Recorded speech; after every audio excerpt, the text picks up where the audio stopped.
Hello guys, once again welcome to my channel. In this video, we are going to discuss 15 important idioms and phrases which you can use in your daily life, and also many of them were asked in many exams. So subscribe my channel and press the bell icon because we upload many such videos on idioms and phrases in upcoming days. And also you can watch our previous videos on the idioms and phrases topic uploaded on my channel already. So without any further delay, let's start. So today's first idiom is Adam's Ale, which means pure water. शुद्ध जल को Adams L कहते हैं idiom की भाषा में. Example देखते हैं. In the remotest part of Rajasthan people walk miles for Adams L. Rajasthan के दूर दराज इलाकों में लोग शुद्ध जल के लिए मीलों तक पैदल चल के जाते हैं. Okay. Next one is add insult to injury, to harm as well as humiliate. जले पर नमक डालने को एड इंसल्ट टू इंजरी कहते हैं. जले पर नमक डालना हिंदी में एक मुहावरा है और add insult to injury English में एक इडियम है. एग्जाम्पल देखते हैं. She has added insult to injury by returning the gift and sending a get lost note. उसने गिफ्ट को लौटाकर और साथ ही एक गेट लॉस्ट का नोट देकर जले पर नमक डाल दिया, मतलब उसकी और बेइज्जती कर दी, बेइज्जती पर बेइज्जती. तो इस तरीके से आप यूज़ कर सकते हैं. Move to the next one which is assume airs, to pretend superiority. बड़प्पन दिखाने को एज्यूम एयर्स कहते हैं. जब कोई अपना बड़प्पन दिखाता है कि हम काफ़ी बड़े हैं और आप हमारे सामने, मतलब इन चीज़ों को एज्यूम एयर्स की तरह मतलब के रूप में यूज़ करते हैं इंग्लिश में.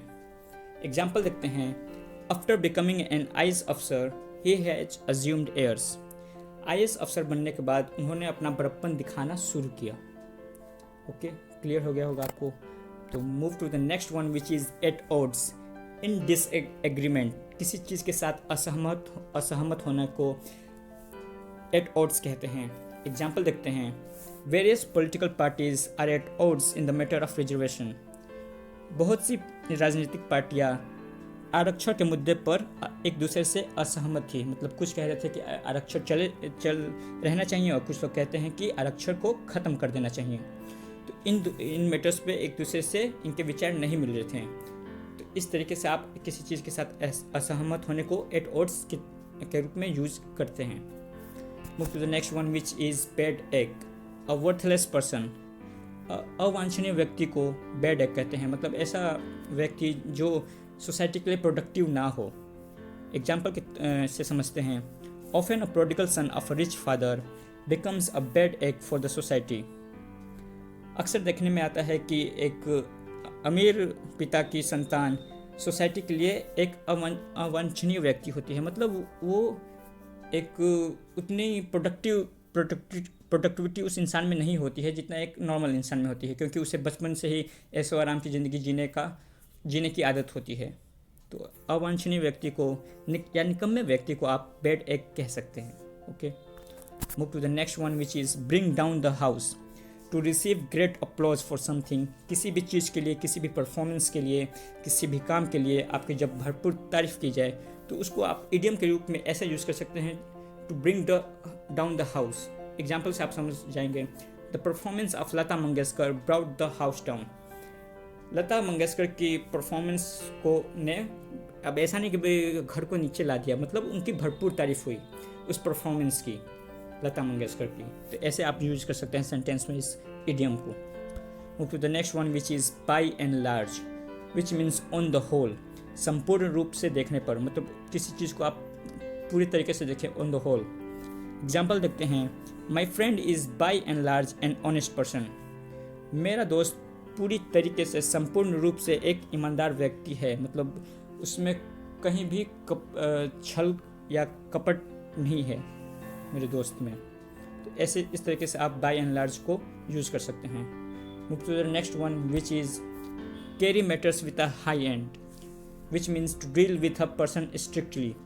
To deal with a matter strictly, मतलब किसी भी व्यक्ति से या चीज़ से आप जब बहुत ही स्ट्रिक्टली, मतलब सख्ती से निपटते हैं तो उसे carry matters with a high and कहते हैं. एग्जाम्पल देखते हैं.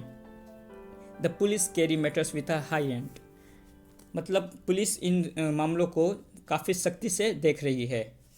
ओके, क्लियर हो गया होगा। Move to the next one which is cheek by jowl, which means close together. साथ साथ होने या रहने को चिक बाय जोल कहते हैं। मैनी पुअर पीपुल लिव चिक बाय जोल इन ए स्मॉल रूम। बहुत से गरीब लोग एक छोटे से कमरे में एक साथ रहते हैं, तो उनके पास तो ऑप्शन भी नहीं है कि आप दूर दूर रहें, अलग अलग कमरे में रहें। तो इस तरीके के साथ साथ रहने के या क्लोज टुगेदर को चिक बाय जोल से यूज कर सकते हैं। Move to the next one which is corporal punishment, which means bodily punishment. शारीरिक दंड को कॉर्पोरल पनिशमेंट कहते हैं। एग्जाम्पल देखते हैं। Corporal punishment is band in schools.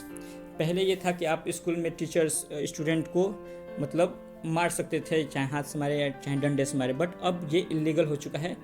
अब इस पर कानूनी कार्रवाई हो सकती है। मतलब टीचर्स स्टूडेंट को मार के पनिश नहीं कर सकते हैं, भले आप डांट सकते हैं, सिर्फ डांट ही सकते हैं। ओके, तो कॉर्पोरल पनिशमेंट मीन्स शारीरिक दंड। Move to the next one which is girded up the loins, which means to be well prepared to some difficult task. किसी कठिन कार्य करने के लिए तैयार होने को गियर्ड अप द लोन कहते हैं। एग्जाम्पल देखते हैं। If we all girded up the loins we can remove illiteracy. अगर हम सब एक साथ हो जाएं तो हम इलिटरेसी को हटा सकते हैं, असाक्षरता को देश से हटा सकते हैं। ओके, तो किसी भी कोई भी ऐसा कठिन काम हो जो आप अकेले ना कर सकते हो, तो इसके लिए एक बड़ा संगठन चाहिए हो, तो उस तरीके के सिचुएशन को इंडिकेट करने के लिए आप girded up the loins use कर सकते हैं। Next one is hang over one's head, to have something bothering. किसी चीज़ का जो आपकी परेशानी का सबब बना रहे उसे हैंग ओवर वंस हेड कहते हैं। एग्जाम्पल देखते हैं। He committed suicide because troubles and court cases hung over his head. उसने सुसाइड कमिट कर लिया क्योंकि कोर्ट केसेस और बहुत सारे परेशानियाँ उसके ऊपर हमेशा बनी रहती थी। मतलब उसका वो कभी सुखी से नहीं रह सका, इसलिए वो उसने सुसाइड कमिट कर लिया। The next one is in the jaws of, in the grip of. किसी चीज़ के कब्जे में होने को इन द जॉज ऑफ कहते हैं। एग्जाम्पल देखते हैं। The boy was in the jaws of kidnappers. मतलब लड़का किडनैपर्स के चंगुल में है, उनके कब्जे में है। मतलब किडनैपर्स ने बच्चे को कंट्रोल करके रखा हुआ है, तो इस तरीके से आप यूज कर सकते हैं। Move to the next one which is keep abreast of, not to fall behind. Updated रहने को, किसी भी चीज़ के साथ अपडेटेड रहना, समय के साथ, टेक्नोलॉजी के साथ, तो उसे कीप अब्रिस्ट ऑफ कहते हैं। एग्जाम्पल देखते हैं। We must keep abreast of the latest developments in technology. हमें टेक्नोलॉजी में नए नए डेवलपमेंट्स के साथ अपडेटेड रहना चाहिए, वरना आप पीछे रह जाएंगे और टेक्नोलॉजी आगे चली जाएगी। सो इसका मतलब यही होता है, to keep abreast of means to be get updated with the technology और something else. Okay, and the next is kick one's heels, wait impatiently to be summoned. किसी भी चीज़ के बुलावे के लिए जब आप बेसब्री से इंतज़ार करते हैं, तो उस फीलिंग को आप इंडिकेट करने के लिए किक वंस हिल को यूज कर सकते हैं अपने सेंटेंस में। एग्जाम्पल देखते हैं। The whole day we kicked our heels outside the court room. पूरे दिन हम कोर्ट रूम के बाहर अपने बुलावे का बेसब्री से इंतज़ार करते रह गए। तो इसका मीनिंग यही होता है। So I hope you guys like the video very well, and if you like the content, then like and share this video with your friends and family, and don't forget to subscribe my channel. Thank you.